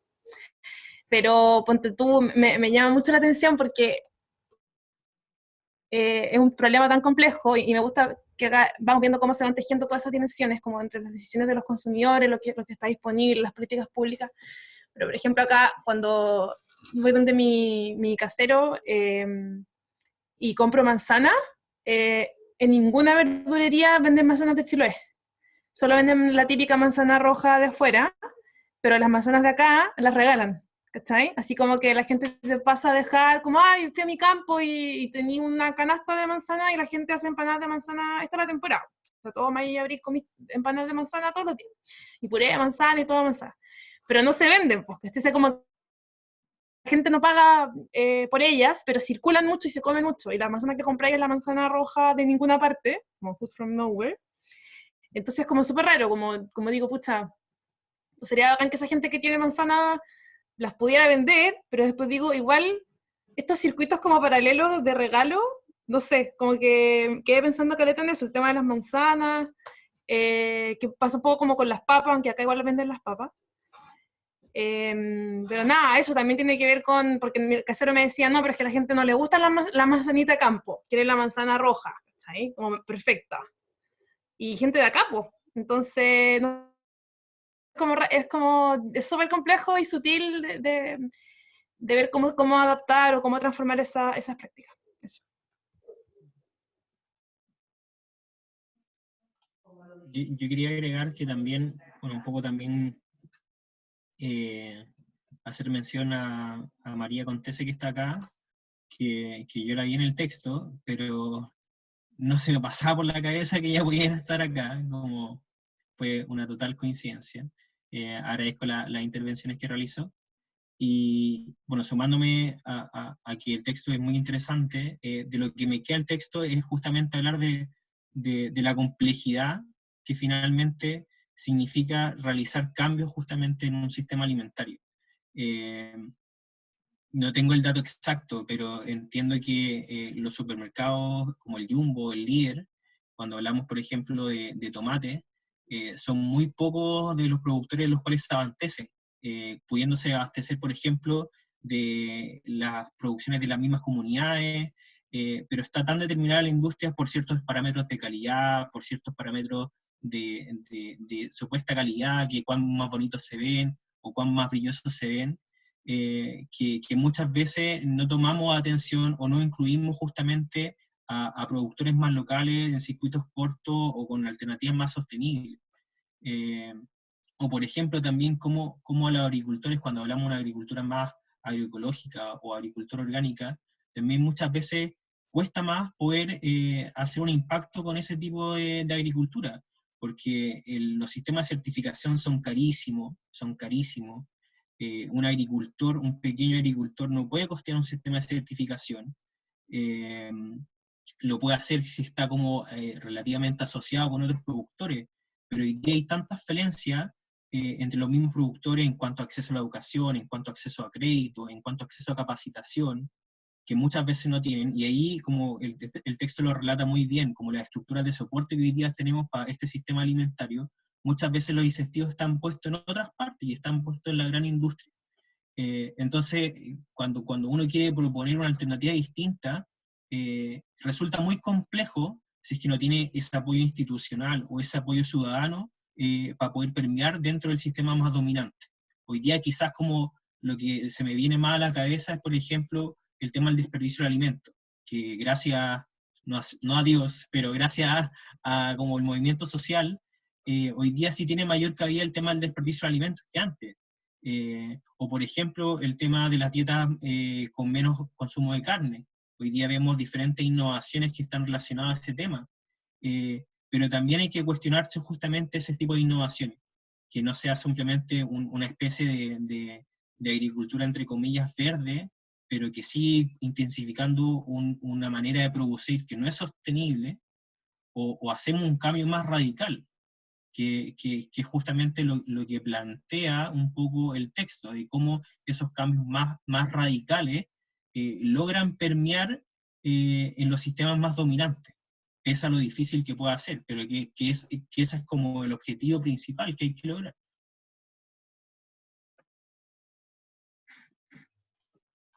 Cedo la palabra. No sé si por ahí conversando en el chat acerca de la estética de la verdura de supermercado, que eso podríamos conversarlo algún día. Está bueno, podríamos darle una vuelta acá de cómo encontramos. Yo recuerdo alguna vez, no tiene tanto que ver con la estética del supermercado, pero sí con toda la línea como más relacionada como tal vez a la antropología de los alimentos. que leí un libro demasiado bueno sobre la relación de las personas con el desecho de alimentos. Si a alguien le interesa, pues se lo puedo recomendar. Pero ha sido una etnografía gigantesca, o sea, bien grande, de hartas personas en Reino Unido, de cómo las personas se relacionaban con sus alimentos. Y la estética tenía un papel muy, muy, muy importante.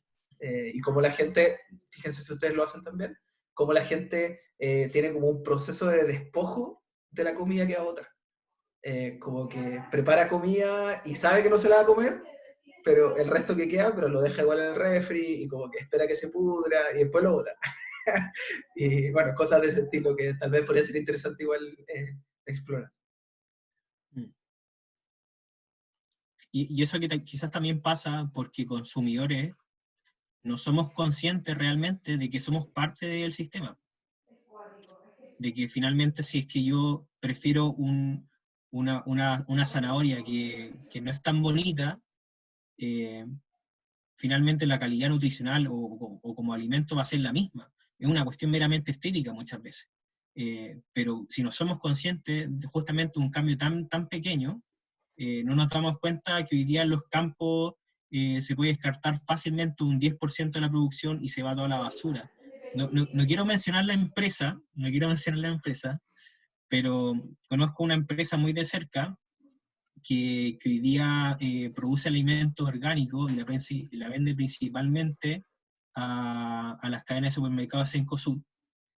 Y lamentablemente, luego de visitar uno de sus campos, yo le preguntaba, oye, ¿y qué hacen con los alimentos que hoy día no cumplen con el estándar, ¿cachai? Que quizás son un poquito más feos, o que no cumplen con el calibre, como tienen alguna manera de reutilización? No, los botamos. Los botamos, ni siquiera se los damos a los mismos trabajadores del campo, o lo utilizamos para reciclaje o para compostaje, los botan. Y muchas veces como que a ti te queda el concepto de que, oye, un producto orgánico tiene que ser bacán, pero a veces no necesariamente por tener un producto orgánico certificado, vaya a tener un producto que realmente signifique una alternativa radical al sistema. Pero claro, si tú veis como un alimento certificado como orgánico, con que no tenga pesticidas, bacán, pero si por mientras hace mierda todos otros recursos del medio ambiente, uno ni sabe. Yo quería comentar como respecto de, como entre medio de la política pública y del consumo como a nivel local. Me tocó participar como muy brevemente de un proyecto que trataba de ser intermediario entre productores locales y concesionarias de la Junaed. Y los datos igual eran impresionantes, que hay obviamente concesionarias regionales y para abastecer a los distintos establecimientos educacionales, y creo que era como alrededor del 10% de los productos que conseguían las concesionarias eran locales. Todo lo demás venía de algún otro lado, y es como medio ridículo. Entonces, como buscaba ser intermediario esta cooperativa con la que yo estaba trabajando entre los agricultores y la concesionaria, era como buscar la forma en que se solucionara este problema, digamos, porque es un problema de que los estudiantes están comiendo alimentos que tienen que venir de otro lado, siendo que es una política pública. ¿Cómo le vaya a poner tan difícil el camino a los productores locales? Y la cuestión es que finalmente no se pudo por temas de sequía y otras cosas, pero uno de los grandes problemas por los que se veía imposible que pudiera ser, además de que eran pequeños productores, entonces les era muy difícil comprometer las cantidades de alimento que pedían, era justamente los estándares. O sea, yo no puedo prometer que siempre voy a tener un tomate del mismo tamaño, del mismo color, por mucho que todos ellos producían con agroquímicos, digamos, tenían una forma convencional de producir. Y igual eso es como, yo lo encuentro como cuático, que no sea posible, dadas las reglas del juego, que tú, productor local, abastezcas a la concesionaria Junaed que alimenta a la escuela que está cerca tuyo, digamos. Y tenga que traer las cuestiones de Temuco, las papas del sur. Y ahí como que también yo creo que eso ya es un tema grande como de política pública, de ver cómo, que no tiene que ver solamente quizás con adaptar los estándares, pues, pero cómo se favorece esa relación más local. Y ya bueno, y ahí en eso también lo que me sorprendió era como que, bueno, yo tenía asociado mucho la producción como más campesina a quizás a métodos más sustentables y me di cuenta que no, pues, o sea, que no, que los productores actualmente utilizan agroquímicos todo el rato, digamos, por muy pequeñitos que sean, y porque también, y una de las razones es que las instituciones estatales que capacitan y todo eso, como que capacitan de esa manera, pues. Y ahora están metiendo más como en sus políticas como producir orgánico y como financiando cosas, pero no es como el centro de sus programas, entiendo. Quienes sepan más pueden hablar ahora. Yo comento cosas como que me fui dando cuenta por ahí. La línea orgánica de INDAP lleva como años de financiación. Como que metieron plata un año y después como que muy poco. INDAP es básicamente es un cerro de plata, para los que no saben, es uno de los, digamos, ítems particulares de la ley de presupuesto más grandes que hay en el presupuesto nacional. Y el año pasado yo estuve viéndolo por mi pega y está súper tirado. Pero también sabéis que relacionado con lo que tú decís, José, y lo que dice el Pepo, es cierto, la mayor parte de las capacitaciones que hoy día se entregan a los pequeños agricultores, que hoy día representan más del 70 o el 80% de los productores a nivel nacional, son principalmente en base a prácticas de agricultura convencional, y no tanto así orgánica o agroecológica. Pero también, lo digo por experiencia personal, como los productos orgánicos generalmente son vendidos a un valor más elevado, o un valor más caro, no toda la gente está dispuesta a comprar a ese mismo precio, a ese mismo valor. Y lo que pasa es que tú tenés que generar ese cambio en el mercado, ese cambio en el consumidor, para que justamente esté dispuesto a comprar ese producto. Porque si no, tenía el problema de que el productor que puede producir, por ejemplo, una papa orgánica, pero nadie se la compra, porque vale muy cara, ¿sí? Pero es justamente porque los incentivos del sistema están puestos a que, contrariamente, los productos que son más saludables para nosotros o que son ambientalmente más sostenibles para todos, son más caros. Y no así los productos que son más dañinos para el ecosistema o para la inclusión social, son justamente, no tienen indexado ese costo ambiental, ese costo social, y son los más baratos. Entonces, tienden a producir los productos de la manera más convencional posible, utilizando la mayor cantidad de agroquímicos, pero justamente en desmedro del ecosistema, lamentablemente. Oye, quería comentar como algo en relación como a la cadena de valor. Me tocó como averiguar un poco de cerca cómo era la cadena de producción como de frutos del Maipo, que es esta marca que te vende congelado. Resulta que hay dos anécdotas, como en la línea de la cosa, de que la primera es que el dueño de Frutos del Maipo fue un ex militante, si no mal recuerdo, del Mapu del Mir, con campo, etc. Y él en una entrevista que se le hizo con una tesis de magíster decía algo así como, bueno, ¿y usted cómo compite, entendiendo que es una empresa chilena, usted cómo compite con las transnacionales que venden básicamente las otras marcas de congelado? Y él decía que él tenía que básicamente exprimir a los pequeños productores locales, a los cuales Frutos del Maipo le compraba los productos, sea arvejas, choclo, etcétera, que uno puede ver en el supermercado, como tanto como el capital transnacional le competía. Él entendiendo mucho la lógica, por eso mencionaba la anécdota de que había sido un militante de izquierda, de cómo competir en el mercado local. Porque si se acuerdan como de este famoso ají Don Juan, el ají Don Juan o esa pasta de ají que es súper común, era una marca chilena de una empresa familiar chilena, la cual la compró Hellmann's, y cuando la compra Hellmann's, no recuerdo el nombre del empresario, le compra básicamente la receta. Y al comprar la receta le dice, bueno, si tú no me vendes esto en tal precio, yo puedo tener pérdidas 3 o 4 años, y me puedo seguir manteniendo en el mercado.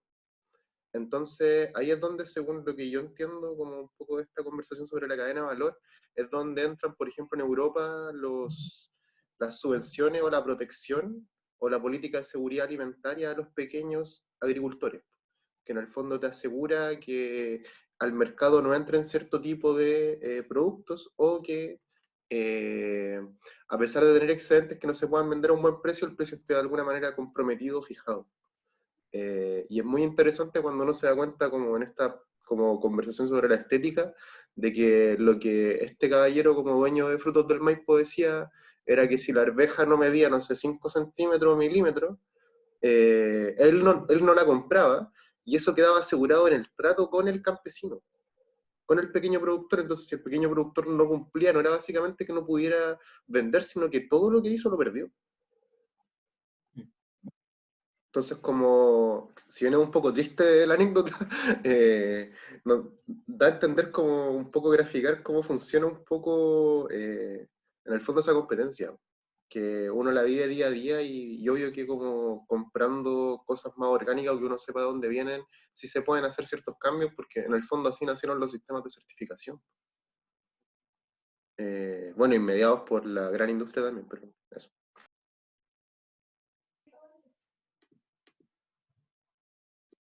Gracias, Pablo. Estamos ya más o menos, digamos, cumpliendo las 2 horas, y harta gente, o sea, alguna gente ya se está como yendo, así que yo creo que deberíamos ir cerrando, ¿no, Caco?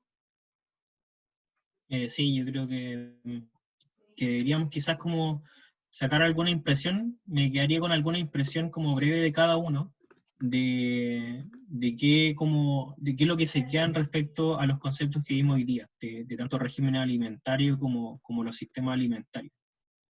¿Qué sensación les queda respecto a eso? Estefanía. Yo solo quería hacer unos pequeños aportes. Es una manera de cómo pensamos aquí, cuánto consumimos local, es la canasta de cada persona en diferentes lugares en el Ecuador, qué porcentaje es local o de una provincia vecina o de otro país. Y eso nos ha ayudado como a ir viendo cómo componen sus platos y cómo es su nutrición. Y lo que a mí me queda, ya como decías tú, Camilo, la última pregunta es esta idea de cómo, porque viendo el ejemplo de Chile y de los vegetales, es hasta menos de 1% de los nichos y del híbrido que está medio que permeando un cambio en el sistema dominante. Entonces sí fue un poco como que impactante escuchar ese porcentaje tan bajo. Y me queda la pregunta también de cómo y quién define esos paisajes macro, porque esos son como que las dos otras niveles que están permeando este sistema dominante. Entonces es cómo logramos que estos nichos crezcan un poco más, o quizá haya una escala adicional, o como proponen al final, hacer una comparación entre países y ver cuál es la diferencia, o quizá no solamente verlo a nivel nacional, sino ver qué escala es la que está logrando crear un cambio que sea un poquito más significativo al 1%, para permear un poco más ese sistema dominante.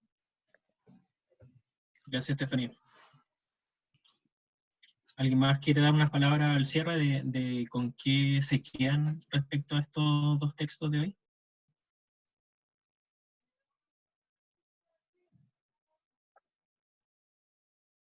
A mí me gustaron harto.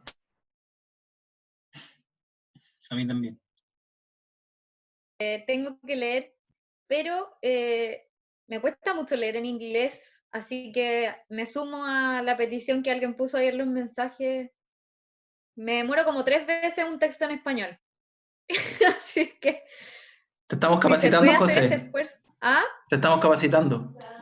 Hoy tuve que aprender a leer en inglés textos de psicología y lo logré, pero esto es otro lenguaje.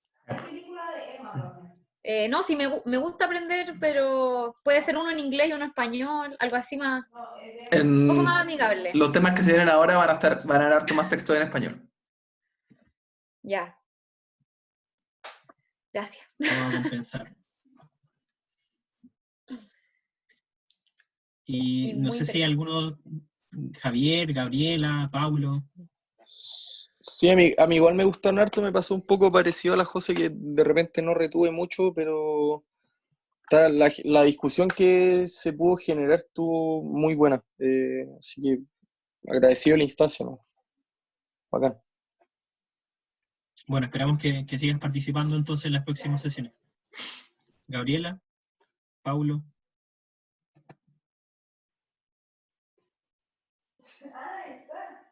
Hablé mucho. Me gustaron los textos, estuvieron buenos, aprendí mucho. También fuera de mi área usual de lectura, así que bueno. Sí, o sea, me sumo como a los comentarios y sobre todo me gustó como la dinámica de poderlo como conversar y que fluyera la conversación también como con ejemplos o cosas que igual te ayudan como a bajar como el nivel del texto en sí, pues, así que por eso igual muchas gracias como a quienes organizaron y pagan la instancia. Gracias por participar. Gracias. Creo que estamos. Y Sí. en un mes más nos vemos. Yo creo que la próxima semana les mandamos los textos. Y eso. Sí, y atención, le vamos a estar avisando también, cortito, pero les vamos a proponer un documental bien interesante, con lo cual queremos dar como un cierre a una primera parte de lo que puede ser este siglo, en torno a justamente cómo funciona hoy día los regímenes o los sistemas alimentarios a nivel global. Así que ahí les vamos a estar comentando respecto a ese documental y vamos a tener una actividad especial más adelante. Y contarles que dentro de las actividades de casa, el día sábado tenemos nuestra tercera sesión de debates relativos a la pandemia, a las 5 de la tarde. El horario es para que gente de otros lados que se está conectando pueda, principalmente. Y va a ser esta vez, tenemos a dos muy buenos expositores que van a hablar sobre el impacto económico, pero desde una perspectiva ambiental de la crisis. Vamos a tener a Benjamín, que va a hablar, digamos, de una perspectiva más general y ligada también con elementos de economía ecológica, un poco cuál es la situación actual. Y a Francisco Cabrera, que es del Sindicato del Servicio de Evaluación Ambiental, para contar un poco, digamos, cómo está la situación de los estudios de impacto ambiental en Chile en medio de la pandemia. Así que están todos invitados y inviten a la gente también. Nos vemos ahí. Muchas gracias. Chao. Gracias, estuvo entretenido. Que vaya bien. Gracias, igualmente. Chao, chao. Chao, chao.